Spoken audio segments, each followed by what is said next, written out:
So अस्ति हामीले एउटा बेसिक रिग्रेसन चाहिँ रन गरेका थियौँ हैन, तर त्यसमा आर स्क्वायर को भ्यालु एकदमै पुअर आएको हुनाले अब त्यसलाई हामी कसरी इम्प्रुभ गर्न सकिन्छ भन्ने सन्दर्भमा अब त्यसको थियोरिटिकल स्टोरी खोज्छौँ। त्यो स्टोरी भनेको चाहिँ नेपालमा कमोडिटिजको प्राइस बेसिकल्ली कसरी बढ्न सक्छ त भन्दा इन्डियामा प्राइस बढ्यो भने हामीहरू इन्डियाबाट सामान इम्पोर्ट गर्ने भएको हुनाले इन्डियाको इन्फ्लेसनले पनि नेपालको इन्फ्लेसनलाई प्रभाव पार्न सक्छ भन्ने हाम्रो स्टोरी चाहिँ हामी बनाउँछौँ। र आज त्यसै केसमा हामी नेपालको इन्फ्लेसन चाहिँ नेपालको मनी सप्लाईमा मात्रै डिपेन्ड नगरेर इन्डियाको इन्फ्लेसनमा पनि डिपेन्ड गर्न सक्छ भनेर हामीहरू मल्टिभेरिएट रिग्रेसन अर्थात् मल्टिपल रिग्रेसन चाहिँ रन गर्छौँ। सो वर्किङ डिरेक्टरी सेट गर्ने हामीले डाइरेक्ट डेटा चाहिँ इम्पोर्ट गरिसक्यौँ र डेटालाई समराइज गर्छौँ। आज दुईटा भेरिएबल एड गरिएको छ, यो इन्फ्लेसन र मनी सप्लाई ग्रोथ अस्तिकै हो हैन। एउटा इन्डियन इन्फ्लेसनको एभरेज चाहिँ 7% छ, इन्डियामा 7% इन्फ्लेसन थियो यो हिस्टोरिकल पिरियडमा 45 इयर्सकोमा, र यो चाहिँ नेपालको जीडीपी ग्रोथ हो, म्याक्सिमम 10% र मिनिमम 1% -1%।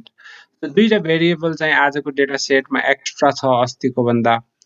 सो अस्तिकै स्टोरी कन्टिन्यू गर्ने हो भने हामीहरू यो डेटा अट्याच गर्न सक्छौँ, यो डेटालाई प्लट गर्न सक्छौँ। डेटाको प्लट हामीहरू जेनेरेट गर्न सक्छौँ, डेटाको प्लट इयर एन्ड इन्फ्लेसनको डेटा हैन, त्यस्तै मनी सप्लाईको ग्रोथको डेटा, त्यस्तै गरेर हामीहरू अब इन्डियन इन्फ्लेसनको पनि चार्ट बनाउन सक्छौँ। जस्ट यो कमान्ड कपी गर्ने हैन, यो कमान्ड पेस्ट गर्ने, खाली भेरिएबलको नाम मात्रै चेन्ज गर्ने। भेरिएबल भनेको अब नाम के छ बिर्से म, डेटामा इन्डियन अंडरस्कोर इन्फ्लेसन छ, Indian underscore inflation. So Indian इन्फ्लेसनको चार्ट बन्छ। त्यस्तै फेरि त्यो कपी गरेको कमान्ड फेरि पेस्ट गर्ने र लास्टमा नेपालको जीडीपी ग्रोथको चार्ट बन्छ। ग्रोथ राख्ने हो भने यो चाहिँ नेपालको जीडीपी ग्रोथको चार्ट। सो अब यसको टपिक पनि चेन्ज गर्नु पर्यो, प्लट अफ इन्डियन इन्फ्लेसन लेख्नु पर्यो हैन, यसलाई इन्डियन इन्फ्लेसन। त्यस्तै गरेर प्लट अफ ग्रोथ अथवा ग्रोथ अफ रियल जीडीपी, नेपालको ग्रोथ अफ रियल जीडीपी, नेपालको इकोनोमिक ग्रोथको प्लट भनेर हामीहरूले यसलाई फेरि रन गर्यौं भने यसको टपिक पनि चेन्ज भएर आउँछ। त्यसरी हामीले दुईटा एक्स्ट्रा भेरिएबल आज यसमा राख्यौं हैन, त्यसको ग्राफ चाहिँ जेनेरेट गर्यौं। मैले अस्ति भनेकै कुरा अब यहाँ बारम्बार रिपिट गरिराख्छु मैले। सो यो एउटा कमान्ड हामीले लेखिसकेका छौं भने एक्स्ट्रा ग्राफ जेनेरेट गर्नको लागि हामीले धेरै सोचिराख्नै पर्दैन। यो लाइन कपी गर्ने, भेरिएबलको नाम चेन्ज गर्ने, बाँकी केही पनि गर्नु पर्दैन, हेडिङको नामहरु चेन्ज गर्ने हो। यो चाहिँ प्लट भन्ने कमान्ड चाहिन्छ कि के चाहिन्छ भन्ने कुरा याद गरिराख्नु परेन, जस्ट कमान्ड कपी गर्ने, भेरिएबलको नाम रिप्लेस गर्ने, काम त्यति मात्रै हो। अब हामीले स्क्याटर प्लट चाहिँ दुईटा भेरिएबलको केसमा गर्न सकिन्थ्यो, तर अब हामीसँग आज चारवटा भेरिएबल छ। चारवटा भेरिएबल भएको बेलामा हामी स्क्याटर प्लट ठ्याक्कै ड्रा गर्न सक्दैनौं। सो मोर देन 2 भेरिएबल्स भएको बेलामा स्क्याटर प्लट रिलेभेन्ट हुँदैन। त्यसो भए हुनाले आज हामी स्क्याटर प्लटलाई इग्नोर गर्छौं। स्क्याटर प्लटले म्याक्सिमम 2 वटा भेरिएबल्सको बीचमा कस्तो रिलेसनशिप छ भनेर हेर्न सक्छ। सिम्पल रिग्रेसनमा यो काम लाग्छ, कोरिलेसन स्टडी गर्नमा काम लाग्छ, तर मल्टिपल रिग्रेसन जहाँ मोर देन 1 इन्डिपेन्डेन्ट भेरिएबल हुन्छन् त्यस्तो केसमा हामी स्क्याटर प्लट ड्रा गर्न सक्दैनौं। सो हामी स्क्याटर प्लट आज जेनेरेट गर्दैनौं। त्यसपछि हामीहरू अस्ति चाहिँ सिंगल इन्डिपेन्डेन्ट भेरिएबल भएको एउटा मोडल हामीले एस्टिमेट गरेका थियौं हैन। आज चाहिँ हामीहरू यो सिंगल इन्डिपेन्डेन्ट भएको मोडल जुन छ त्यसैलाई कपी गरेर अब चाहिँ हामी इन्डिपेन्डेन्ट भेरिएबलको संख्या थप्छौं र त्यसपछि चाहिँ छुट्टै चाहिँ हामीहरू कमान्ड रन गर्छौं, मल्टिपल रिग्रेसन भनेर। मल्टिपल रिग्रेसन सो हामीलाई पनि आइसकेछ रे। हजुर, हामीलाई आइसकेछ रे डेटा मेलमा पठाइदिनु हजुरले। एकछिन अगाडि पठाएको छु मेलमा, इमेल चेक गर्नु। सो मोडल 2 भन्ने नाम राख्छौं किनकि मोडल 1 भन्ने अस्ति हामीले सेभ गरेका छौं हैन। अब यसको यो रिग्रेसनको नाम चाहिँ मोडल 2 राख्छौं। हामीहरूको फर्मुला चाहिँ यस्तै हुन्छ LM हैन इन्फ्लेसन हाम्रो डिपेन्डेन्ट भेरिएबल हो M2 ग्रोथ इन्डिपेन्डेन्ट भेरिएबल अब सेकेन्ड इन्डिपेन्डेन्ट भेरिएबल एड गर्नको लागि प्लस साइन दिइन्छ र सेकेन्ड इन्डिपेन्डेन्ट भेरिएबल भनेको हाम्रो इन्डियन इन्फ्लेसन हो सो हामीहरू मोडल 2 लाई समराइज गर्छौं and we look at the explanatory power of the model हामी त्यो मोडलको एक्सप्लेनेटरी पावर इम्प्रुभ भयो कि भएन भनेर हेर्छौं हामीले एउटा एक्स्ट्रा इन्डिपेन्डेन्ट भेरिएबल एड गरेछौं सो यो एड गर्दाखेरि हामीहरूको एक्सप्लेनेटरी पावर एड भयो कि भएन वा इम्प्रुभ भयो कि भएन अस्ति हामीहरूको कति थियो त आर स्क्वायर को भ्यालु 8% मात्रै थियो आज चाहिँ आर स्क्वायर को भ्यालु चाहिँ 42% पुगिसक्यो सो यो स्टोरीमा एउटा अर्को चेन्ज पनि आएको छ अस्ति मनी सप्लाईको ग्रोथ को चाहिँ सिग्निफिकेन्ट इम्प्याक्ट देखिराखेको थियो तर आज चाहिँ सबैभन्दा सिग्निफिकेन्टली चाहिँ इन्डियन इन्फ्लेसनले मात्रै नेपालको इन्फ्लेसनलाई ड्राइभ गर्छ भन्ने खालको रिजल्ट चाहिँ देखिराखेको छ मनी सप्लाईको ग्रोथ चाहिँ यहाँ इन्सिग्निफिकेन्ट देखिएको छ किनकि यहाँ टी रेशियो 2 भन्दा ठुलो छैन सो हामीले अस्ति के भनेको थियो त कुनै भेरिएबलको टी रेशियो 2 भन्दा ठुलो छ भने मात्रै त्यो सिग्निफिकेन्ट हुन्छ otherwise that variable is not significant in explaining the relationship. So यो केसमा मनी सप्लाईको ग्रोथ चाहिँ सिग्निफिकेन्ट छैन किनकि यसको टी रेशियो 2 भन्दा ठुलो छैन अर्थात 2 भन्दा सानो छ वा प्रोबेबिलिटीको भ्यालु 0.05 भन्दा सानो छैन त्यसो भए हुनाले मनी सप्लाईको ग्रोथ चाहिँ सिग्निफिकेन्ट छैन भन्ने निष्कर्ष निकाल्न सकिन्छ अझै पनि यो मोडल कम्प्लिट छैन हामीहरू एड गर्दै जान्छौं अब इन्फ्लेसनलाई ड्राइभ गर्न सक्ने अरु फ्याक्टर्सहरु के हुन्छन् त त्यो स्टोरी चाहिन्छ हामीहरूलाई जस अहिले एउटा भेरिएबल एड गर्दाखेरि के देखियो त इन्डियन इन्फ्लेसनले चाहिँ सिग्निफिकेन्टली नेपालको इन्फ्लेसनलाई ड्राइभ गरेको देखियो सो दिस कोफिसिएन्ट 0.63 यसलाई कसरी इन्टरप्रेट गर्न पर्छ होला त 0.63 लाई कसरी इन्टरप्रेट गर्नु पर्छ होला त्यो हाम्रो दिमागमा आउनु पर्छ so Indian inflation is in percentage र डिपेन्डेन्ट भेरिएबल भनेको नेपालको इन्फ्लेसन हो सो नेपालको इन्फ्लेसन पनि पर्सेन्टेजमा छ इन्डियन इन्फ्लेसन पनि पर्सेन्टेजमा छ सो यो अंकको इन्टरप्रिटेसन चाहिँ पर्सेन्टेज टर्ममा हुनुपर्छ यसको अर्थ के हो भने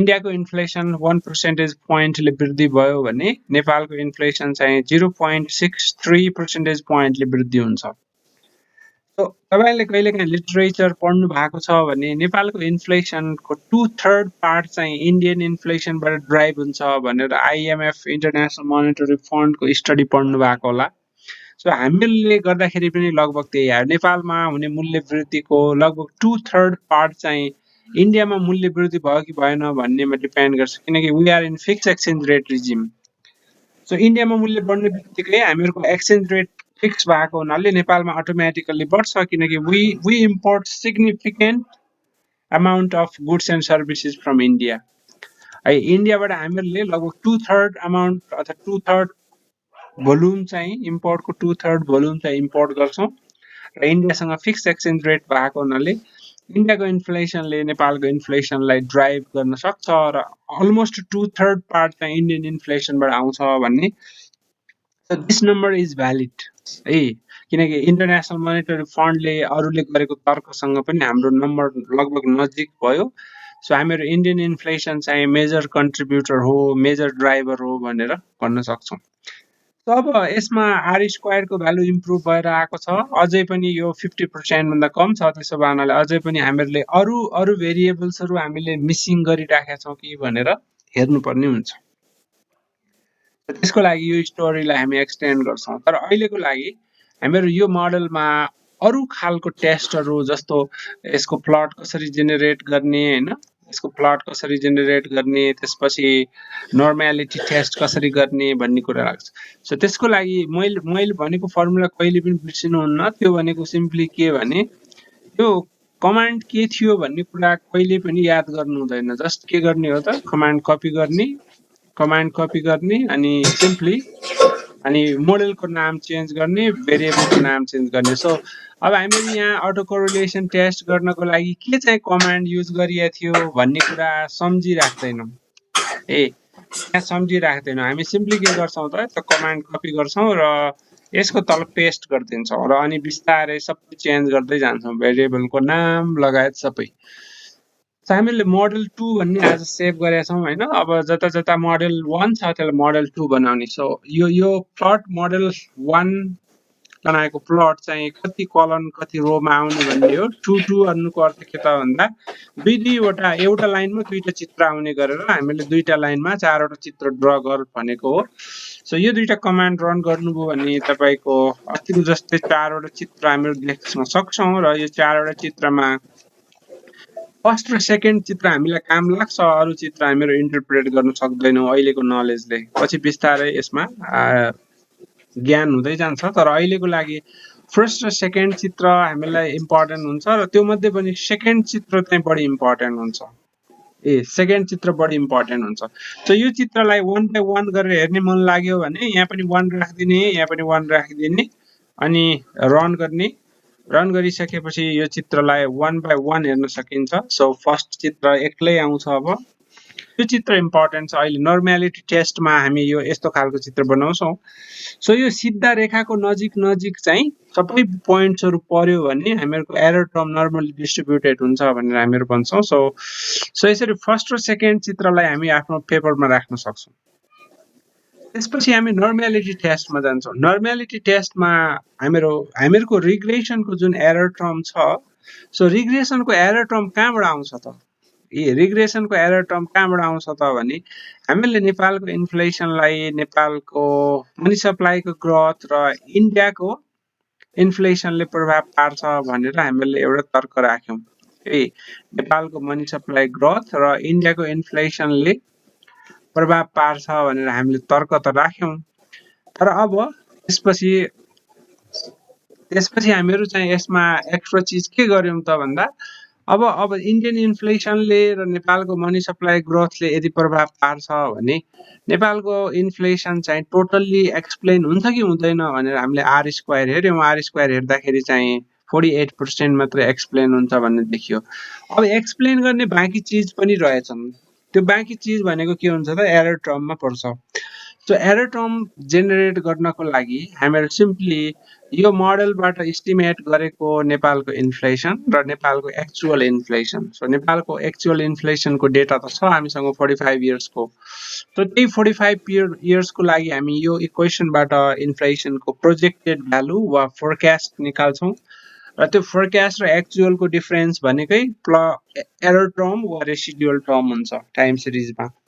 सो त्यो रेसिडुअल टर्मको सर्टेन क्यारेक्टरिस्टिक्सहरु फुलफिल हुनुपर्छ हाम्रो रिग्रेसन भ्यालिड हुनको लागि, जसलाई हामी अर्डिनरी लिस्ट स्क्वायरको एसम्पसन्स भनेर भन्छौं। फर्स्ट एसम्पसन चाहिँ के हो त भन्दा त्यो रेसिडुअल टर्म वा त्यो एरर टर्म नर्मली डिस्ट्रिब्युटेड हुनुपर्छ। त्यसो भएनाले हामीहरुको रेसिडुअल टर्म वा एरर टर्म नर्मली डिस्ट्रिब्युटेड छ कि छैन भनेर चेक गर्छौं। त्यो चेक गर्नको लागि विभिन्न खालको ग्राफिकल टेस्ट। सो एउटा चाहिँ क्यूक्यू प्लट भनेर हामीले ग्राफिकली हेरेका थियौं हैन। त्यसको लागि सीआर कार्ड भन्ने प्याकेज चाहिँ एक्टिभेट गर्नुपर्छ। फर्स्टमा इन्स्टल गर्नुपर्छ कार्ड प्याकेज। त्यसपछि एक्टिभेट गर्नको लागि लाइब्रेरी ब्राकेटमा सीआर लेखेर रन गर्ने एक्टिभेट हुन्छ। त्यसपछि चाहिँ हामी क्यूक्यू प्लट भन्ने कमान्ड युज गर्छौं र यहाँ चाहिँ मोडेल 2 भन्ने बनाउनु पर्यो, मोडेल 2 रेसिडुअल्स। सो यो चाहिँ क्यूक्यू प्लट हो। मैले अघि नै भनिसके जुन यो नीलो कलरको ब्यान्ड छ, त्यो नीलो कलरको ब्यान्ड भित्र धेरै जस्तो डेटा पर्यो भने हामीहरु के भन्न सक्छौं भने हामीहरुको एरर टर्म चाहिँ नर्मली डिस्ट्रिब्युटेड छ भनेर भन्न सक्छौं। धेरै जस्तो डेटा पोइन्ट्सहरु यो नीलो ब्यान्ड भित्र पर्यो भने। सो हाम्रो केसमा पर्या छ। त्यसो भए हुनाले हामी एउटा इनिशियल गेस चाहिँ के गर्न सक्छौं भने एरर टर्म नर्मली डिस्ट्रिब्युटेड छ। त्यस्तै गरेर हिस्टोग्राम बनाउन सक्छौं। अस्तिको कमान्डमा मोडेल 2 मात्रै गर्नु पर्यो, अरु केही पनि गरिराख्नु परेन। सो यो हिस्टोग्रामले पनि हामीलाई के इन्डिकेट गर्छ त भन्दा एक्ज्याक्टली नर्मल त छैन यो चित्र, तर एप्रोक्सिमेटली नर्मली डिस्ट्रिब्युटेड छ। सो त्यसो भएनाले हामी एउटा इनिशियल गेस चाहिँ नर्मली डिस्ट्रिब्युटेड छ कि भनेर भन्न सक्छौं, तर एक्ज्याक्ट भन्नको लागि त एक्ज्याक्ट टेस्ट गर्नुपर्छ। एक्ज्याक्ट टेस्ट भनेको हामीहरुको नर्मालिटी टेस्ट हो, स्यापिरो टेस्ट भन्ने टेस्ट हो।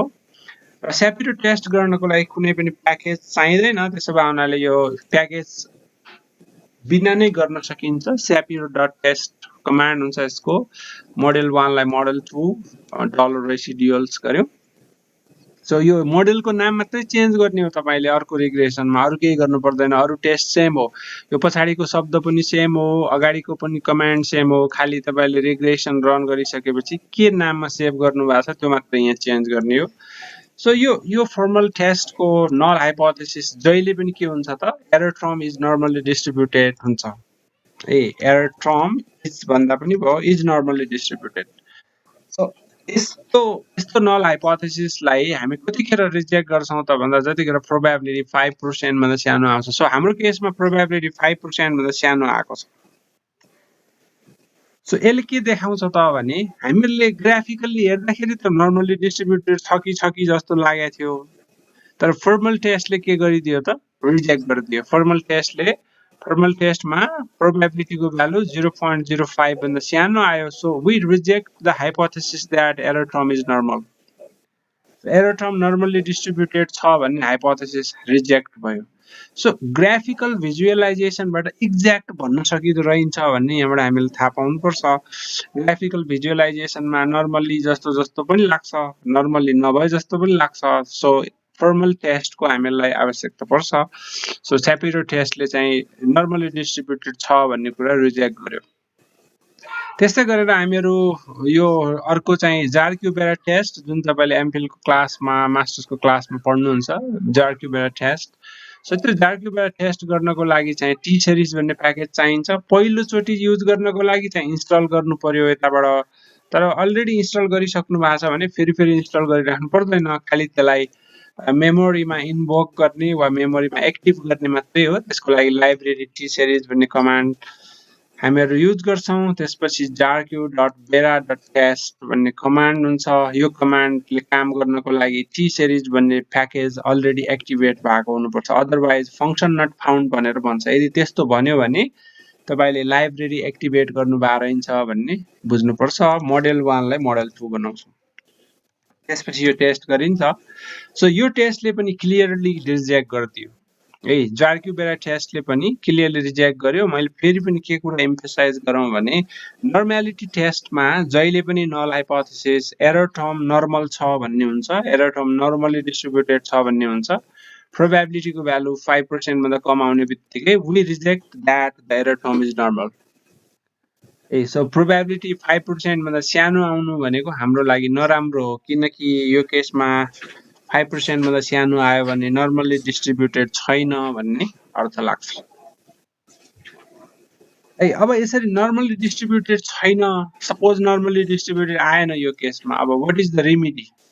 यसको सोलुसन के हो त भन्दा नर्मली डिस्ट्रिब्युटेड छैन भने त्यसको धेरै सोलुसन चाहिँ हुँदैन। कतिपय केसमा हामीले लग ट्रान्सफर्मेसन गर्दाखेरि नर्मल डिस्ट्रिब्युसन आउँछ कतिपय केसमा, र कतिपय केसमा यसको रेमेडी हुँदैन। नर्मालिटी भनेको चाहिँ स्याम्पल साइजको प्रब्लम हो। तपाईले चाहिँ स्ट्याटिस्टिक्समा इकोनोमेट्रिक्समा एउटा ल अफ लार्ज नम्बर्स भन्ने पढ्नुहुन्छ, वा सेन्ट्रल लिमिट थियोरम भनेर पनि भनिन्छ। त्यसले के आर्ग्यु गर्छ भने यदि स्याम्पल साइज इन्क्रिज गर्ने हो भने कुनै पनि भेरिएबल नर्मली डिस्ट्रिब्युटेड हुन्छ, कुनै पनि भेरिएबल। त्यसो भएको हुनाले यो चाहिँ स्मल स्याम्पलको प्रब्लम हो। यसलाई हामी टाइम सिरिजमा स्याम्पल बढाउन सक्दैनौं। क्रस सेक्सनमा चाहिँ थप मान्छेसँग क्वेशन सोध्न सकिन्छ, स्याम्पल साइज इन्क्रिज गर्न सकिन्छ। टाइम सिरिजमा त्यो सम्भव हुँदैन, किनकि टाइम सिरिज जस्तो 2021 पास भएकै छैन, हामी 21 को डेटा कलेक्ट गर्न सक्दैनौं। 2022 त आएकै छैन, झन् 1975 अगाडिको डेटा रेकर्डै भएको छैन, त्यो डेटा पाउन सकिने कुरो भएन। सो टाइम सिरिजमा यसरी नर्मली डिस्ट्रिब्युटेड देखिएन भने there are few options, only few options. एउटा भनेको लग ट्रान्सफर्मेसन हो, लग ट्रान्सफर्मेसन गर्दाखेरि हुन सक्छ। अर्को भनेको के हो भने यसको सोलुसन छैन, किनकि टाइम सिरिजमा हामी स्याम्पल इन्क्रिज गर्न सक्दैनौं, सोलुसन छैन। त्यसो भए हुनाले हामी इग्नोर गर्छौं, किनकि नर्मालिटी त्यति सिरियस इस्यु हुँदैन रिग्रेसनमा। नर्मालिटी सिरियस इस्यु हुँदैन, लार्ज स्याम्पलमा अटोमेटिकली नर्मली डिस्ट्रिब्युटेड हुने भएको हुनाले नर्मालिटी चाहिँ सिरियस इस्युको रूपमा चाहिँ लिँदैन। सो यो इस्युलाई कसरी हटाउन सकिन्छ भन्ने हामीहरू एक दुईवटा उपाय हेर्छौं पछि। एउटा उपाय चाहिँ लग ट्रान्सफर्मेसन हो। मैले भने लग लिँदाखेरि चाहिँ अटोमेटिकली धेरै प्रब्लमहरु सल्भ भएर जान सक्छ। ल अब चाहिँ तपाईले एउटा कुरा अर्को गर्नु पर्यो। यहाँ चाहिँ डिस्कनेक्ट हुनेवाला छ। अब मोडल 3 भनेर तपाईले बनाउनु पर्यो। मोडल 3 चाहिँ कसरी बनाउनु पर्यो भने मैले मोडल 2 कहाँ बनाए त्यसलाई कपी गर्ने, त्यसलाई कपी गर्ने, मोडल 2 लाई यहाँसम्म कपी गर्ने हैन, पछि अनि त्यसपछि तल लास्टमा लगेर राख्ने, लास्टमा लगेर राख्ने अनि मल्टिपल रिग्रेसनमा एउटा कमान्ड एड गर्ने, यसलाई सेक्सन ब्रेक गरिदिँदा पनि हुन्छ यस्तो ह्याशले। अब यहाँ हामीले इन्डियन इन्फ्लेसन पनि राख्यौं, ग्रोथ पनि राख्यौं, प्लस एउटा अर्को भेरिएबल पनि राखौं न, नेपालको इकोनोमिक ग्रोथ पनि राखौं। नेपालको इकोनोमिक ग्रोथ, यसलाई मोडल 3 भन्ने नाममा सेभ गरौँ, मोडल 3 र फेरि रन गरौँ र आर स्क्वायर को भ्यालु अरु कति इम्प्रुभ हुन्छ त्यो हेरौँ। सो यो केसमा चाहिँ हामीहरुको आर स्क्वायर को भ्यालु त इम्प्रुभ भयो होला हैन, आर स्क्वायर को भ्यालु त इम्प्रुभ खासै इम्प्रुभ भएन, 42% मात्रै छ। सो आर स्क्वायर को भ्यालु पनि इम्प्रुभ भएन र यतापट्टिको पार्ट यहाँ यसले एस्टेरिस्क तल लगाएको छ हैन, अलिकता फेरि रन गर्दाखेरि ठ्याक्कै आउँछ होला, यी त्यहाँ ठाउँ सानो थियो। समरी मोडल 3 गर्ने हो भने यतापट्टिको पार्टमा पनि जुन नेपालको इकोनोमिक ग्रोथ थियो, इकोनोमिक ग्रोथको साइन चाहिँ एक्सपेक्टेड आएको छ। इकोनोमिक ग्रोथ अर्थात प्रोडक्सन बढ्यो भने प्राइस घटेर जान्छ, त्यो चाहिँ इकोनोमिक्सको रुल हो हैन। कुनै पनि कमोडिटीको प्रोडक्सन बढ्यो भने प्राइस घट्छ, सप्लाई इन्क्रिज हुने हो भने प्राइस, जस्तो एप्पल आइफोन चाहिँ बिलियनमा उत्पादन हुन थाल्यो भने आइफोनको प्राइस घट्छ। सो साइन चाहिँ एक्सपेक्टेड छ, but it is not statistically significant because T ratio चाहिँ 2 भन्दा ठुलो छैन। सो त्यसो भएको हुनाले हाम्रो नेपालको इकोनोमिक ग्रोथले पनि नेपालको इन्फ्लेसनलाई सिग्निफिकेन्टली प्रभाव पार्दो रहन्छ, किनकि आर स्क्वायरमा पनि खासै इम्प्रुभ भएन र इकोनोमिक ग्रोथको एक्सपेक्टेड साइन आयो तर स्ट्याटिस्टिकली सिग्निफिकेन्ट भएन। अब यो किन होला त? यसको हामीले स्टोरी खोज्नु पर्छ पेपर लेख्दाखेरि, थेसिस लेख्दाखेरि। Why this is the case? नेपालको केसमा ग्रोथले इन्फ्लेसनलाई किन इम्प्याक्ट पार्न सक्दैन? सो यसको स्टोरी चाहिन्छ। सो अब यसको स्टोरी हामीहरु कसरी खोज्छौं त भन्दा भोलि गएर इन्फ्लेसनलाई आउटपुटले कसरी चाहिँ ड्राइभ गर्न सक्दैन त भन्दा, किनकि इन्फ्लेसनमा केही ल्याग इफेक्टहरु हुन सक्छन्। उत्पादन बढ्ने बित्तिकै त्यही वर्ष प्राइस नघट्न सक्छ, नेक्स्ट इयर घट्न सक्छ, एउटा स्टोरी त्यो हुन सक्छ। अर्को स्टोरी भनेको नेपालमा इन्फ्लेसनलाई आउटपुटले भन्दा पनि अरु चीजले डिटरमाइन गर्छन्। देयर आर स्ट्रक्चरल इश्यूज, जस्तो बाटोघाटोको समस्या छ नेपालमा, त्यसले चाहिँ प्राइस बढाउँछ। बन्द हडतालको समस्या छ, त्यसले बढाउँछ। लोड सेडिङको प्रब्लम छ, त्यसले बढाउँछ। त्यस्तो चीजहरुलाई हामीले अझै इन्क्लुड गर्न सकेका छैनौं, त्यही भएर भेरिएबल चाहिँ सिग्निफिकेन्ट नभएको होला भन्ने स्टोरी चाहिँ हामीहरुले बनाउन सक्नुपर्छ। सो अहिलेको लागि यहाँ स्ट्याटिस्टिकली मात्रै अलि बढी फोकस गर्छु। मोडल 3 लाई चाहिँ कसरी एस्टिमेट गर्ने, त्यसपछि अब मोडल 3 को चाहिँ हामीहरु प्लट कसरी जेनेरेट गर्ने, अनि यसको चाहिँ क्यू प्लट कसरी जेनेरेट गर्ने हैन। अब मोडल 3 बनाए भइहाल्यो, यसको लागि केही गर्नै परेन। सो क्यू प्लट चाहिँ यस्तो खालको छ। अब यसले चाहिँ नर्मली डिस्ट्रिब्युटेड छ जस्तो देखाउँछ, त्यसको लागि फर्मल टेस्ट गर्नु पर्यो। हिस्टोग्राममा पनि मोडल 3 भनेर राख्ने हिस्टोग्राम बन्छ। यहाँ मोडल 3 गर्ने स्यापिर टेस्ट आउँछ, यसले चाहिँ नर्मली डिस्ट्रिब्युटेड छैन भनेर देखाइदियो। त्यस्तै गरेर हाम्रो यहाँ पनि मोडल 3 राख्ने हो भने यसले पनि रिजेक्ट गर्छ कि नर्मली डिस्ट्रिब्युटेड छ भन्ने हाइपोथेसिस, अर्थात नर्मली डिस्ट्रिब्युटेड छैन भनेर निकाल्न सक्छ। त्यसरी हामीले एकचोटी चाहिँ हामीले कमान्ड लेखेर सेभ गर्यौं भने अनदर सेट अफ रिग्रेसन गर्न केही पनि गाह्रो छैन। विदिन 5 मिनेट्समा हामी सबै गर्न सक्छौं। सो अब यो नर्मालिटी टेस्ट गर्नको लागि जुन हामीले अघि दुईटा टेस्ट युज गर्यौं नि, एउटा चाहिँ स्यापिरो टेस्ट र अर्को चाहिँ जार्क्युबेरा टेस्ट भन्ने, यो दुईटा टेस्टहरुले चाहिँ एरर फ्रम नर्मली डिस्ट्रिब्युटेड छ कि छैन भनेर चेक गर्ने गर्छन्। नर्मली डिस्ट्रिब्युटेड छ कि छैन भन्ने चेक गर्नको लागि यिनीहरुले चाहिँ स्क्युनेस र कोर्टोसिस दुईटा कोफिसिएन्टको मा आधारित हुन्छ फर्मुला। जस्तो तपाईले चाहिँ अब जार्क्युबेरा टेस्टको फर्मुला, जार्क्युबेरा टेस्ट भनेर हान्नुभयो भने त्यसको एक्ज्याक्ट फर्मुला चाहिँ देख्न सक्नुहुन्छ वा कुनै इकोनोमेट्रिक्सको स्ट्याटिस्टिक्सको बुकमा पनि देख्न सक्नुहुन्छ। सो जार्किबेयर टेस्टको फर्मुला यस्तो खालको हुन्छ, जहाँ स्क्युनेस र कुर्टोसिस दुईटा कोफिसिएन्ट्सहरू हुन्छन्, स्क्युनेस र कुर्टोसिस हो, यो चाहिँ हो। स्क्युनेस र कुर्टोसिसमा आधारित हुन्छ। अब स्क्युनेस र कुर्टोसिस भनेको चाहिँ के हो त भन्दा, यदि हामीहरूले कुनै पनि डिस्ट्रिब्युसन भनौँ न, कुनै पनि डिस्ट्रिब्युसनको भ्यालु जस्तो यो यस्तो खालको कर्भ छ हैन, यस्तो खालको कर्भमा के छ त भन्दा जम्मै अब्जर्भेसनहरू चाहिँ यो बायाँ साइडमा कन्सन्ट्रेटेड भएर बसेको छ। सो यस्तो खालको कर्भलाई हामीहरू के भन्छौँ त भन्दा राइट स्क्युड भन्छौँ, भनेको दायाँतिर लामो टेल भएको कर्भ। सो दायाँतिर लामो टेल भएको कर्भ भन्छौँ यसलाई। सो दायाँतिर लामो टेल भएको कर्भ भयो भने पोजिटिभली स्क्युड डिस्ट्रिब्युसन हुन्छ र त्यस्तो बेला स्क्युनेसको भ्यालु 0 हुँदैन।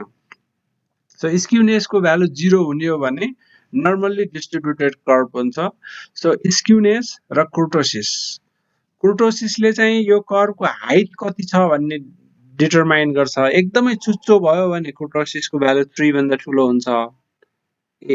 एकदमै फ्ल्याट भयो भने 3 भन्दा सानो हुन्छ। सरी 2 भनेछु मैले 3।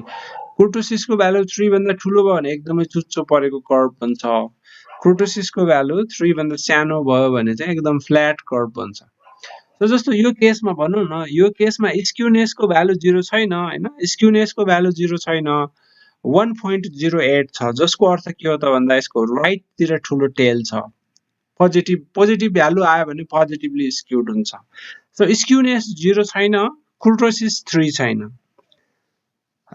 नर्मली डिस्ट्रिब्युटेड कर्भ हुनको लागि स्क्युनेस चाहिँ 0 हुनुपर्छ, अथवा कुनैतिर पनि लङ्गर टेल हुनु हुँदैन। यतापट्टि जस्तो टेल छ यतापट्टि पनि त्यस्तै टेल हुनुपर्छ। तर यो केसमा के छ त, बायाँपट्टिको टेल भन्दा दायाँपट्टिको टेल लामो छ। सो स्क्युनेस 0 छैन। अर्को के हो त भन्दा कुर्टोसिस यसको चाहिँ नर्मल हाइट छैन, एकदम चुच्चो हाइट छ। त्यसो भए हुनाले कुर्टोसिसको भ्यालु 3 भन्दा ठुलो छ। सो अब स्क्युनेस र कुर्टोसिसको भ्यालु, स्क्युनेसको भ्यालु 0 भएन, कुर्टोसिसको भ्यालु 3 भएन भने नर्मली डिस्ट्रिब्युटेड हुँदैन। त्यसैलाई चाहिँ हामीहरूको दुईटा फर्मल टेस्टले क्याप्चर गर्ने काम गर्छन्। सो यसमा नल हाइपोथेसिस चाहिँ हाम्रो जहिले पनि के हुन्छ त, एरर टर्म नर्मली डिस्ट्रिब्युटेड हुन्छ भन्ने नल हाइपोथेसिस हुन्छ। नल हाइपोथेसिस एक्सेप्ट भयो भने त्यसको अर्थ के त, नल हाइपोथेसिस एक्सेप्ट भयो भने हामीहरूको डिस्ट्रिब्युसन चाहिँ नर्मल रहेछ भन्ने अर्थ लाग्छ। सो नर्मल तपाईँले यसो हेरौँ न, SKEWNESS स्क्युनेस। सो यहाँ चाहिँ भनौँ न, सो यस्तो यो दुईटै कर्भहरू चाहिँ नर्मली डिस्ट्रिब्युटेड छैनन्। यो दुईटै कर्भहरू नर्मली डिस्ट्रिब्युटेड छैनन्। एउटाको चाहिँ यो लेफ्टतिर लङ्गर टेल छ, अर्कोको चाहिँ राइटतिर लङ्गर टेल छ। सो यदि नल हाइपोथेसिस रिजेक्ट भयो भने we conclude that the distribution is not normal. Null hypothesis accept भयो भने चाहिँ नर्मली डिस्ट्रिब्युटेड रहेछ भनेर भन्छौँ। सो यहाँ छ ठ्याक्कै नर्मली डिस्ट्रिब्युटेड कर्भ भने के हो त, सिमेट्रिकल कर्भ हो। सो यदि नल एक्सेप्ट भयो भने we conclude that the distribution is normal. यदि नल चाहिँ रिजेक्ट भयो भने we conclude that the distribution is not normal. Not normal हुनुको अर्थ के हो त, पोजिटिभली स्क्युड पनि हुन सक्छ, नेगेटिभली स्क्युड पनि हुन सक्छ। सो यसरी स्क्युनेस र कुर्टोसिसमा आधारित हुन्छ। अब कुर्टोसिस भने पनि तपाईले गुगलमा हेर्न सक्नुहुन्छ, कुर्टोसिसको भ्यालु 3 आउनु र 3 भन्दा ठुलो आउनुले के मिनिङ राख्छ त भन्ने कुरा कन्फर्म गर्न सक्नुहुन्छ। सो यो केसमा चाहिँ एउटा कर्भको हाइट चाहिँ एकदम चुच्चो छ, अर्को कर्भको हाइट चाहिँ एकदम फ्ल्याट छ।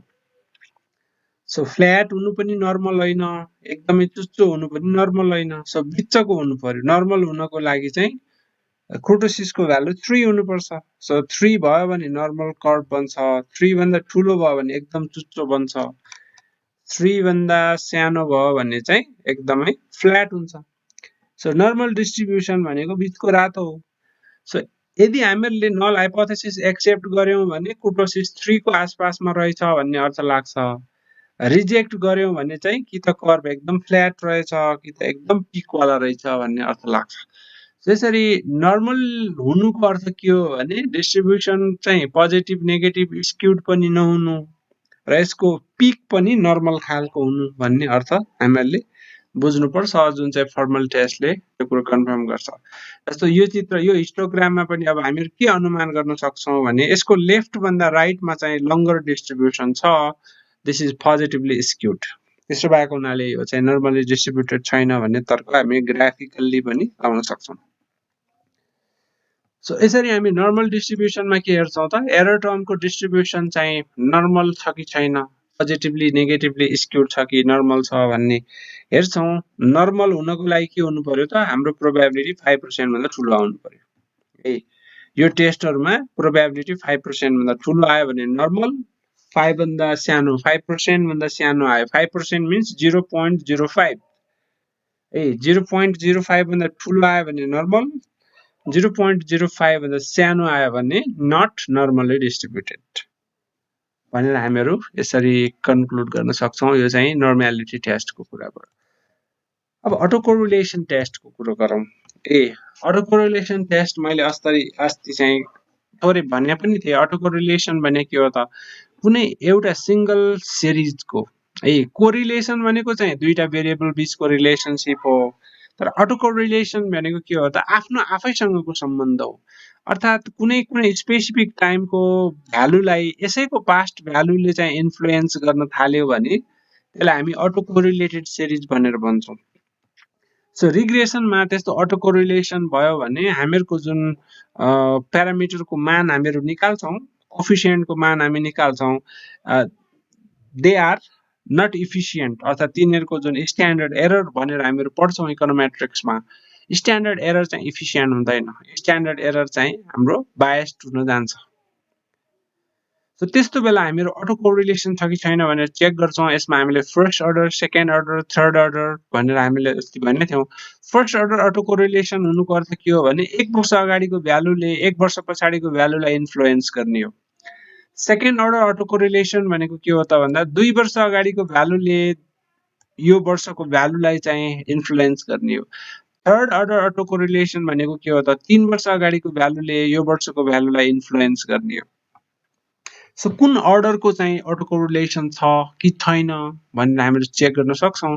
त्यसको लागि चाहिँ विभिन्न खालको टेस्टहरू छ। विभिन्न खालको टेस्टहरू छ, त्यो टेस्टहरू हामीहरू युज गर्न सक्छौँ। जस्तो डर्बिन वाटसन टेस्ट भन्ने एउटा टेस्ट छ।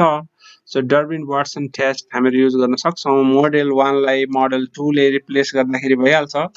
सो मोडेल 1 लाई मोडेल 2 ले रिप्लेस गर्दाखेरि यसको नल हाइपोथेसिस चाहिँ जहिले पनि के हुन्छ त, error term is not autocorrelated, error टर्ममा केही पनि अटो कोरिलेसनको समस्या छैन भन्ने हाम्रो नल हाइपोथेसिस हो। प्रोबेबिलिटी कति आयो त, 0.214। प्रोबेबिलिटी 5% भन्दा सानो आयो भने रिजेक्ट हुन्थ्यो, 5% भन्दा ठुलो आयो। सो 5% भन्दा ठुलो आउनुको अर्थ के हो त, we conclude that the error term is not autocorrelated. So 5% भन्दा ठुलो आयो भने हामी नल हाइपोथेसिसलाई रिजेक्ट गर्न सक्दैनौँ। अर्थात् हामी के निष्कर्ष निकाल्छौँ त, एरर टर्ममा अटो कोरिलेसनको समस्या छैन भन्ने हामी निष्कर्ष निकाल्छौँ। सो यसैलाई कन्फर्म गर्नको लागि हामी यो एलएम टेस्ट गर्न सक्छौँ। त्यसको लागि एलएम टेस्ट भन्ने लाइब्रेरी हामीले फर्स्टमा इन्स्टल गर्नुपर्छ, त्यसपछि यसलाई एक्टिभ गर्नुपर्छ र कमान्ड चाहिँ बीजी टेस्ट भन्ने हो। यहाँ चाहिँ मोडेल 2 लेखेर हुँदैन, यसको लागि फर्मुलै दिनुपर्छ। यो चाहिँ M2 ग्रोथ अनि हामीले इन्डियन इन्फ्लेसन भन्ने राख्नु पर्यो यहाँ।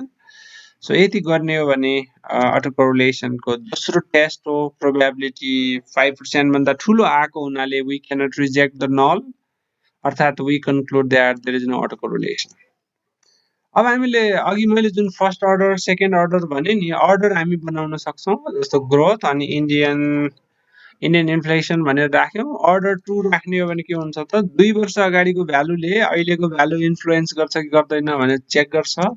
So the probability is greater than 5%. So we conclude that the error term is not autocorrelated.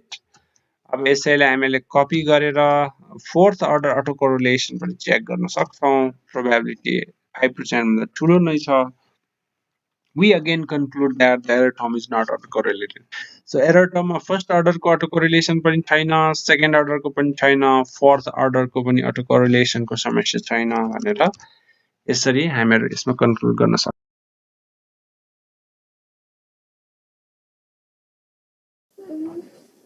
त्यसपछि चाहिँ एउटा हामी अर्को कुरा गर्छौं हैन त्यो कुरा भनेको हेटेरोस्किडास्टिसिटी टेस्ट हो सो अब हेटेरोस्किडास्टिसिटी टेस्टले के चाहिँ चेक गर्छ त भन्दा हामीहरुको ओएलएस को एउटा इम्पोर्टेन्ट असम्पसन चाहिँ के हुन्छ भन्दा ओएलएस को एरर टर्म वा रेसिडुअल टर्म को भेरिएन्स कन्स्ट्यान्ट हुनुपर्छ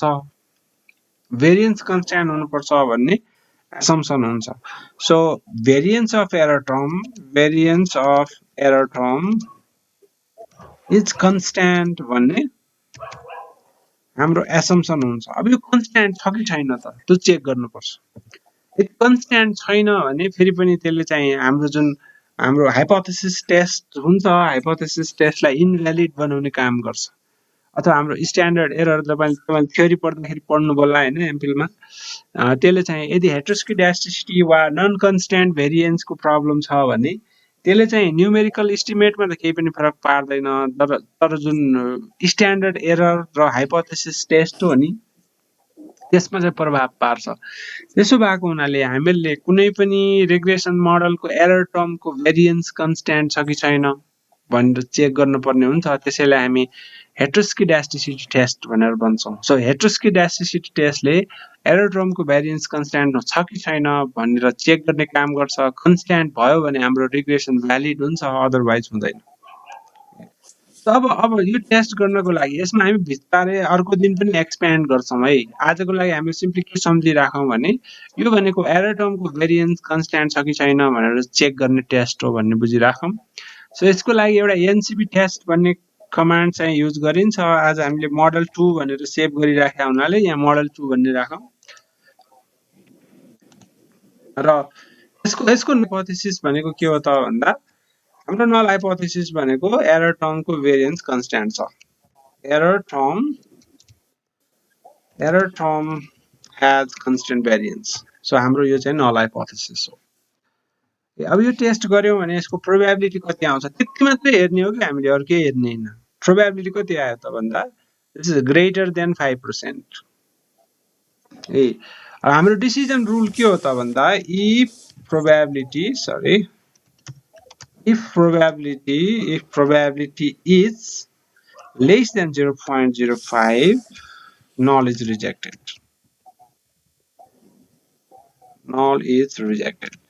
हामीको प्रोबेबिलिटी 5% मा सानो आयो भने हामी एरर टर्मको भेरिएन्स कन्स्ट्यान्ट छ भन्ने कुरा रिजेक्ट गर्छौं अर्थात एरर टर्मको भेरिएन्स कन्स्ट्यान्ट रहेन छ भन्ने कुरा एक्सेप्ट गर्छौं सो यो केसमा प्रोबेबिलिटी 5% भन्दा सानो आको छैन 5% भन्दा ठूलो आको छ त्यसो भएनाले हामी हाम्रो नल हाइपोथेसिस रिजेक्ट गर्न सक्दैनौं यो रुल जहिले पनि सम्झिराख्नुपर्छ है तपाईको 5% भन्दा सानो आयो भने रिजेक्ट गर्ने हो नल हाइपोथेसिसलाई 5% भन्दा ठूलो आयो भने cannot reject the null hypothesis भन्ने सो यो केसमा 5% भन्दा ठूलो आएको हुनाले we cannot reject the null hypothesis that error term has constant variance जसको अर्थ हो this implies we accept that error term has constant variance so हामी यसलाई एक्सेप्ट गर्छौं भन्नुको अर्थ के हो त एरर टर्मको भेरिएन्स कन्स्ट्यान्ट छ भन्ने निष्कर्ष हामी निकाल्छौं सो यसैलाई अर्को टेस्टबाट पनि भेरिफाई गर्न सकिन्छ हैन अर्को टेस्टबाट भेरिफाई गर्न सकिन्छ जसलाई हामी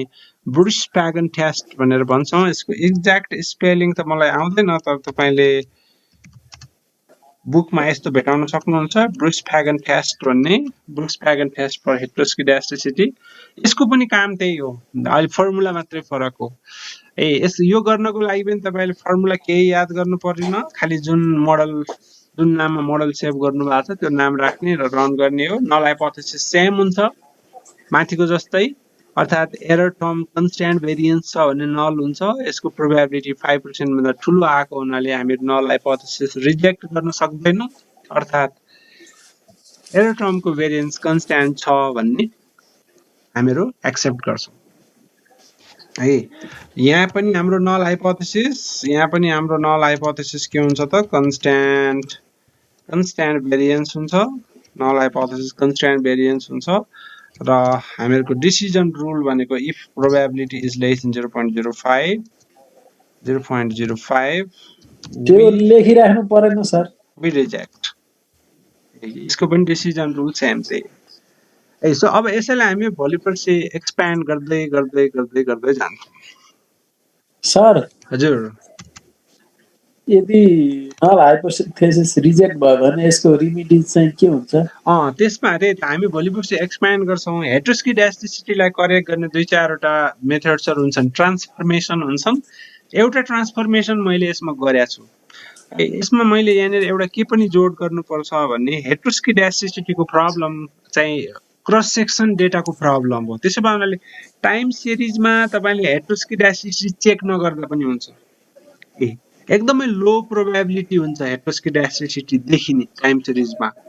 सो देखिहाल्यो भने पनि देयर आर फ्यू ट्रान्सफर्मेसन, जस्तो फर्स्ट डिफरेन्स ट्रान्सफर्मेसन हुन्छ, लग ट्रान्सफर्मेसन हुन्छ हैन। त्यस्तो ट्रान्सफर्मेसनबाट यसको समस्या अटोमेटिकली समाधान हुन्छ। भएन भने चाहिँ करेक्टेड स्ट्यान्डर्ड एरर चाहिँ युज गर्नुपर्छ। जसलाई चाहिँ हामीहरू heteroskedasticity and autocorrelation consistent standard error भनेर भन्छौँ। केही गरी समाधान भएन भने एचएसी ह्याक स्ट्यान्डर्ड एरर भन्ने पनि भनिन्छ। छोटोमा ह्याक स्ट्यान्डर्ड एरर चाहिँ हामीहरू युज गर्छौँ। ह्याक स्ट्यान्डर्ड एररले अटो कोरिलेसनको समस्या पनि समाधान गर्छ र हेटेरोस्किडास्टिसिटीको समस्या पनि समाधान गर्छ। हामीहरू त्यो उपायमा आउँछौँ बिस्तारै। देखिहाल्यो भने चाहिँ कि त ट्रान्सफर्मेसन गर्ने, ट्रान्सफर्मेसन गरेर पनि गएन भने यो चाहिँ ह्याक स्ट्यान्डर्ड एरर चाहिँ युज गर्ने। त्यो कसरी निकाल्न सकिन्छ आरमा त्यो मैले सिकाउँछु। आजको लागि चाहिँ कसरी गर्ने बेसिक टेस्ट अनि छ कि छैन भनेर कसरी आइडेन्टिफाई गर्ने त्यो चाहिँ हो। अब नेक्स्ट लास्ट चाहिँ इस्युको रूपमा मल्टिकोलिनियरिटी इस्यु हेर्छौँ हामीहरू।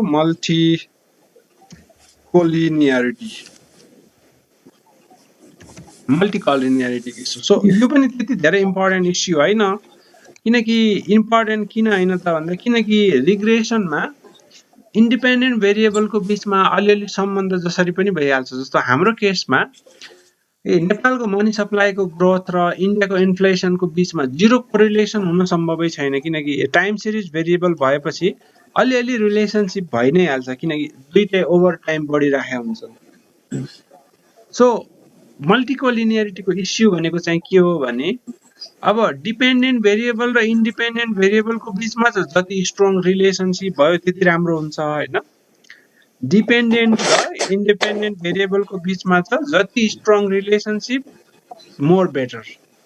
बट यदि इन्डिपेन्डेन्ट भेरिएबलको बिचमा स्ट्रङ रिलेसनसिप भयो भने त्यसले प्रब्लम क्रिएट गर्छ। अब त्यसले कसरी प्रब्लम क्रिएट गर्छ भन्ने हामी एउटा एक्जाम्पल, सिम्पल एक्जाम्पल हामी हेर्न सक्छौँ। किन चाहिँ मल्टिकोलिनियरिटी इस्युको रूपमा रहन्छ त। जस्तो यहाँ तल मैले लेख्छु, सपोज हामीले यस्तो खालको रिग्रेसन रन गर्यौँ। हामीले कस्तो खालको रिग्रेसन रन गर्यौँ भने हामीहरूको वेट चाहिँ हाम्रो डिपेन्डेन्ट भेरिएबल छ कि वेट चाहिँ हामीहरूको डिपेन्डेन्ट भेरिएबल छ। अनि हामीले इन्डिपेन्डेन्ट भेरिएबलमा यस्तो चिज युज गर्यौँ है, फुड एउटा चाहिँ हामीहरूको फुड पर डे छ हैन, एक दिनमा चाहिँ कति उसले खाना खान्छ भन्ने। अर्कोमा चाहिँ हामीहरूको ड्रिङ्क पर डे छ। अब त्यस्तै गरेर अर्कोमा चाहिँ हामीहरूको अर्को भेरिएबल चाहिँ भिटामिन्स पर डे छ। Vitamin per day. सो यो तीनवटा भेरिएबलहरूको बिचमा यो food per day, drink per day र भिटामिन पर डे को बिचमा एकदम हाई कोरिलेसन हुने चान्स हुन्छ। यो हाई कोरिलेसन किन प्रब्लमेटिक हुन्छ त भन्दा किनकि यस्तो केसमा हामी भिटामिन पर डे को इन्डिपेन्डेन्ट इफेक्ट कति हो त त्यो छुट्याउन सक्दैनौँ। मान्छेको वेट बढ्नमा भिटामिन पर डे ले कति कन्ट्रिब्युसन गर्यो त्यो हामी छुट्याउन सक्दैनौँ। किनकि यस्तो बेलामा हामीले पार्शियल कोरिलेसन कोफिसिएन्ट वा पार्शियल रिग्रेसन कोफिसिएन्ट निकाल्नलाई कन्स्ट्यान्ट राख्नुपर्छ, अरू भेरिएबल्सहरूलाई कन्स्ट्यान्ट राख्नुपर्छ। अब हामीले फुडको क्वान्टिटी बढाएनौँ भने भिटामिनको एक्स्ट्रा क्वान्टिटी कहाँबाट आउँछ त। है। हामीले भिटामिनको क्वान्टिटी भिटामिनको इम्प्याक्ट भनेको के हो भने हामीले फुडको क्वान्टिटी कन्स्ट्यान्ट राख्यौं ड्रिङ्कको क्वान्टिटी कन्स्ट्यान्ट राख्यौं भने भिटामिनको क्वान्टिटी मात्रै बढ्दाखेरि वेट कतिले बढ्छ भन्ने क्वेसनको आन्सर निकाल्न सक्दैनौँ किनकि भिटामिन बढ्नको लागि यताको भेरिएबल कन्स्ट्यान्ट रहन सक्दैन यताको भेरिएबल इन्क्रिज भयो भने अनि बल्ल भिटामिन इन्क्रिज हुने हो सो एकदमै हाइली कोलिनियर भयो हाई रिलेसनसिप भयो स्ट्रङ रिलेसनसिप भयो भने हामीहरू यिनीहरूको इन्डिपेन्डेन्ट वा यिनीहरूको एक्स्ट्रा इम्प्याक्ट चाहिँ हामी पत्ता लगाउन सक्दैनौँ किनकि यो बढ्दाखेरि यो पनि बढ्छ अझै तपाईँलाई अझै इक्जाम्पल चाहिँ पर्फेक्ट मल्टिकोलिनियरिटीको हुनसक्छ जहाँ चाहिँ अब यस्तो गरौँ न फुड इन केजी है एउटा चाहिँ दिनमा कति खाना खान्छ केजीमा नापिएको छ अर्को चाहिँ त्यसैलाई चाहिँ ग्राममा नापिएको छ है यो दुईटा भेरिएबलको बीचमा पर्फेक्ट कोरिलेसन हुन्छ पर्फेक्ट कोरिलेसन किनकि त्यही फुडको क्वान्टिटीलाई केजीमा नापिएको छ फर्स्ट भेरिएबल अर्को भेरिएबलमा त्यही फुडको क्वान्टिटीलाई ग्राममा नापिएको छ सो ग्राममा फुडको क्वान्टिटी बढ्ने बित्तिकै केजीमा पनि बढ्छ केजीमा बढ्ने बित्तिकै ग्राममा पनि बढ्छ so there is strong perfect relationship between them perfect relationship हुन्छ यस्तो केसमा मल्टिपल रिग्रेसनमा किन प्रब्लम आउँछ त भन्दा किनकि we cannot find the independent impact of food in K G हामी छुट्टै इम्प्याक्ट कति भन्ने पत्ता लगाउन सक्दैन किनकि यो बढ्नलाई यो बढ्नै पर्छ कि एउटा भेरिएबल कन्स्ट्यान्ट राखेर हामी अर्कोको मात्रै इम्प्याक्ट पत्ता लगाउनै सक्दैनौँ बिकज यो इन्क्रिज गर्नको लागि यो इन्क्रिज हुनै पर्छ एउटा चाहिँ कन्स्ट्यान्ट केजीमा चाहिँ कन्स्ट्यान्ट रहने ग्राममा मात्रै बढ्ने हुनै सक्दैन र ग्राम कन्स्ट्यान्ट रहेर केजी मात्रै बढ्ने हुन सक्दैन सो पर्फेक्ट रिलेसनसिप भएको हुनाले यसको छुट्टै इम्प्याक्ट कति भन्ने पत्ता लगाउन सक्दैन सो यस्तो केसमा हामीहरूको मल्टिपल रिग्रेसनमा प्रब्लम आउँछ मल्टिकोलिनियरिटी इस्युले के गर्छ त भन्दा हाम्रो इन्डिपेन्डेन्ट भेरिएबल्सहरूको बीचमा कति स्ट्रङ रिलेसनसिप छ फेरि पनि I should emphasise that dependent variable र इन्डिपेन्डेन्ट भेरिएबलको बीचमा जति स्ट्रङ रिलेसनसिप त्यति बेटर हुन्छ भने इन्डिपेन्डेन्ट भेरिएबलको बीचमा जति स्ट्रङ रिलेसनसिप भयो त्यति नै ब्याड हुन्छ किनकि त्यस्तो केसमा हामी कुनै सिंगल भेरिएबलको इम्प्याक्ट छुट्याउन सक्दैनौँ अब इन्डिपेन्डेन्ट भेरिएबलको बीचमा कति हाई रिलेसनसिप छ भन्ने कुरा हामी सिम्पल कोरिलेसन मेजर गरेर पनि हेर्न सक्छौँ pair wise correlation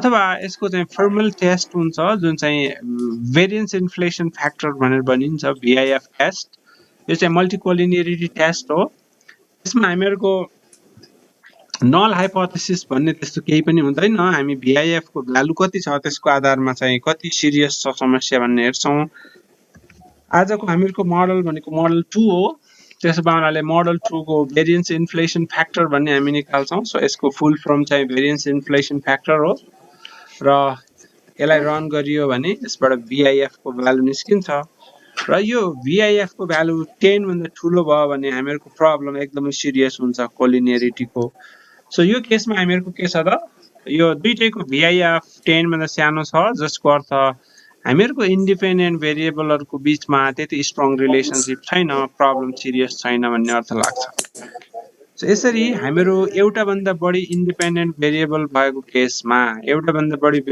independent variable भएको केसमा त्यो दुई इन्डिपेन्डेन्ट भेरिएबलहरूको बीचमा कति स्ट्रङ रिलेसनसिप छ भन्ने कुरा चेक गर्न सक्छौँ त्यसको लागि चाहिँ VIF लेखेर हामीहरूको रिग्रेसन मोडलको नाम लेख्ने जसमा हामीले सेभ गरेका हुन्छौँ रिजल्ट त्यसको आन्सर चाहिँ हामीले कसरी इन्टरप्रेट गर्नुपर्छ त if VIF is greater than 10 the multicollinearity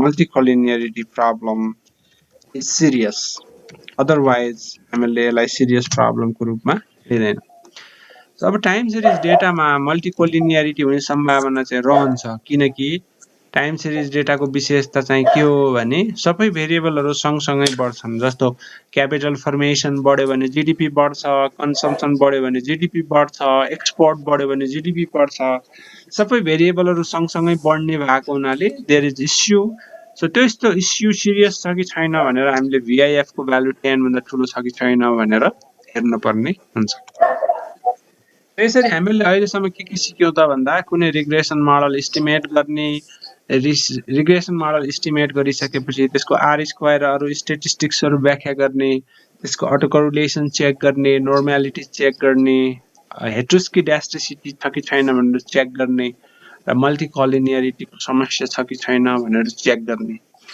सुरुमा मैले स्टार्टमा के गरेछु त मैले डेटा चाहिँ पर्सेन्टेज फर्ममा लिएको छु, ग्रोथ फर्ममा। पर्सेन्टेज फर्ममा लिनुको एउटा सिम्पल मेसेज के हो भने तपाईहरुले थेसिसलाई सिम्पलेस्ट बनाउन खोज्ने हो भने हामीले पर्सेन्टेज फर्ममा लिँदाखेरि कुनै पनि इकोनोमेट्रिक इस्युहरू आउँदैनन्।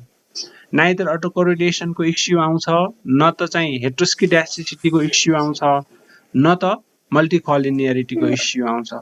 सो सबै खालको इकोनोमेट्रिक प्रब्लमहरुबाट उन्मुक्ति पाउनको लागि हामीहरू ग्रोथ फर्ममा भेरिएबलको भ्यालु राख्न सक्छौं। त्यसपछि यिनीहरू सबै समस्याबाट मुक्ति पाइन्छ, कुनै पनि डायग्नोस्टिक चेक चाहिँ हाम्रो फेल खाँदैन। सो यो सिम्पलेस्ट एक्जाम्पल यसरी गर्न सकिन्छ।